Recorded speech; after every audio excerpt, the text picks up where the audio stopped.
Hello viewers, welcome to my channel রান্নায় স্বাদের বাহার। বন্ধুরা কেমন আছেন?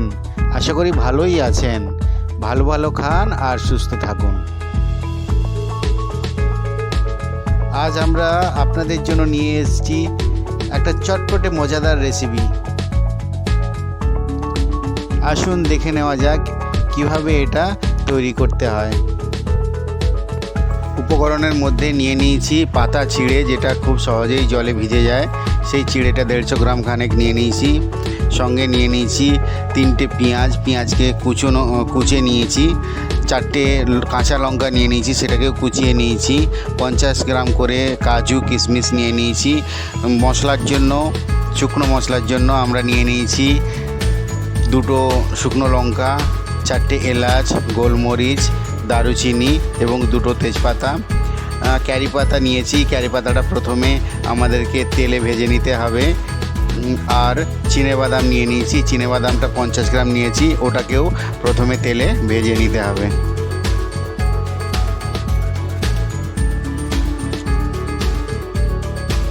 এবার একটা কড়াই নিয়ে নেব। কড়াইতে 3 চামচ মতো রিফাইন অয়েল দিয়ে দেব।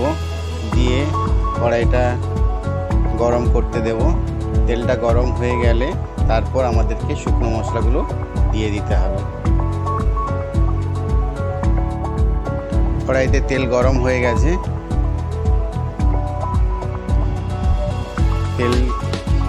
তেলের মধ্যে প্রথমে 2টো তেজপাতা দিয়ে দিলাম। এবার শুকনো লঙ্কা দিয়ে দিলাম। এবার দারুচিনি, গোলমরিচ এবং এলাচের গোটা এলাচগুলো দিয়ে দিলাম। দিয়ে এবার নেড়ে ছেড়ে নেব।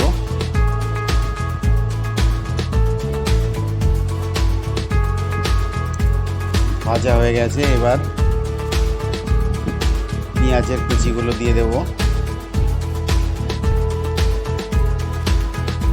কুচিগুলো দিয়ে ভালো করে নেড়ে ছেড়ে নেব। সঙ্গে কাঁচা লঙ্কার কুচিগুলো নিয়ে নেব।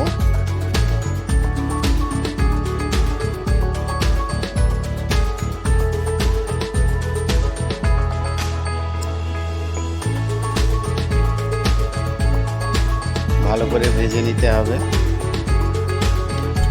ততক্ষণ পর্যন্ত ভাজবো। পেঁয়াজ ভাজা হয়ে গেছে। এবার এর মধ্যে আমাদের 1 চামচ হলুদ মিশিয়ে দিতে হবে, হলুদ গুঁড়ো। 1/2 চামচ শুকনো লঙ্কার গুঁড়ো দিয়ে দিলাম কালারের জন্য। 1/2 চামচ জিরা গুঁড়ো দিয়ে দিলাম।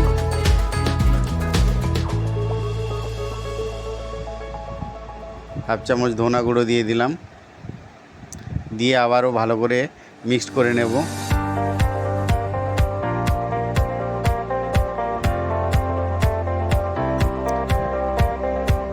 1/2 চামচ মতো নুন অ্যাড করে দিলাম।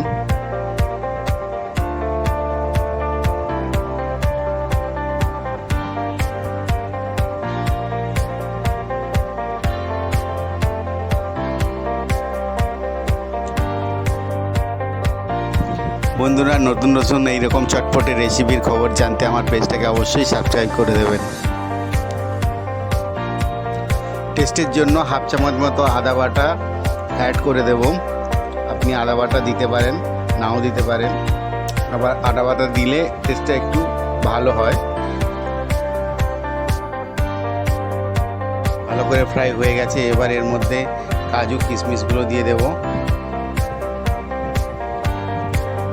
সঙ্গে ক্যারি পাতা যেটা ভেজে রেখেছিলাম সেটাও দিয়ে দেব। বেশিটা দেব না, অর্ধেকটা দেব, অর্ধেকটা রেখে দেব। এবার ওইগুলোকে ভালো করে মিক্স করে নিতে হবে মশলার সঙ্গে।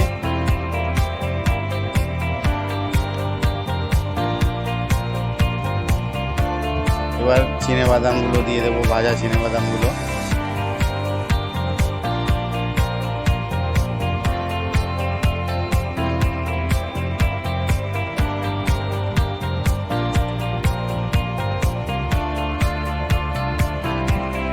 সব মিক্সড হয়ে গেছে।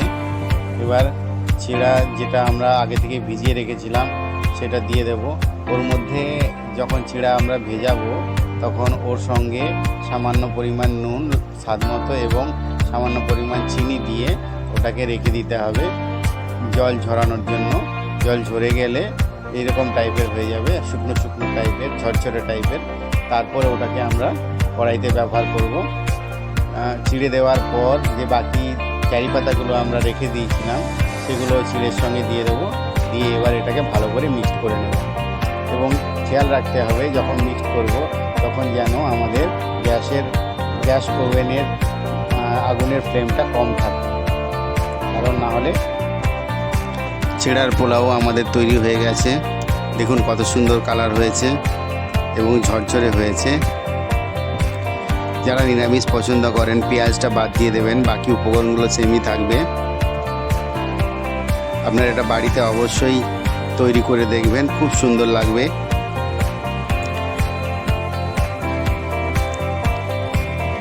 ঘি পছন্দ করে থাকলে একটু ঘি দিয়ে দিতে পারেন ফ্লেভারের জন্য, না হলেও কোনো অসুবিধা নেই।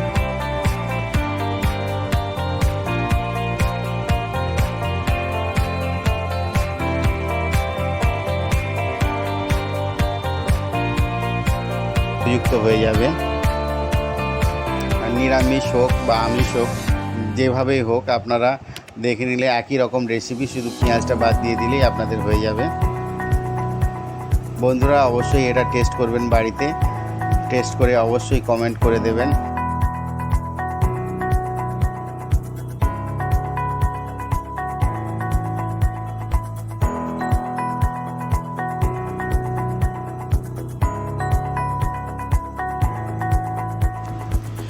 বন্ধুরা এই রেসিপিটা কেমন লাগলো অবশ্যই কমেন্ট করে জানাবেন এবং পেজটাকে লাইক ও শেয়ার করে দেবেন এবং সাবস্ক্রাইব করতে ভুলবেন না, যাতে নতুন রেসিপি নিয়ে আমি আবার হাজির হতে পারি।